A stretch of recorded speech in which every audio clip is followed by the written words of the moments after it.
to know for certain. With referendums, you never know until the votes are counted. But I'm quite positive that Britain will vote to stay in. The factors that I think will make the British vote to stay in are the fact that both the major political parties, Labour and Conservative, will be in favour of staying in. The Scottish Nationalists will be in favour of staying in. I suspect the vast majority of the British media will come out in favour of membership.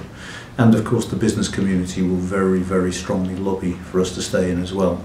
And I think, given that referendums tend to exhibit a status quo bias, that is to say people tend to be a little bit scared of voting for change, I think the British people will vote to stay in.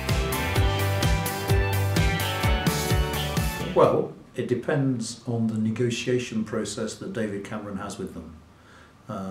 They need to be sensitive to British demands and to give David Cameron as much as they can. It's also probably a good idea for them to make it look as if he had to fight very hard to get what he wants, because I think that goes down very well in the United Kingdom if it looks like you've fought and won a battle in Europe.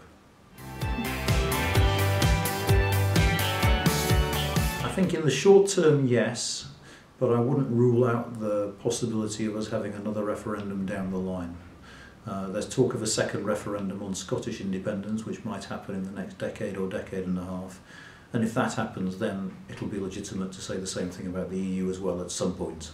I still think it's just, you've got to make a very strong case to fight all those interests in favour of staying in, and to get around the fact that there are going to be massive costs associated with leaving. It might be that down the line we do better.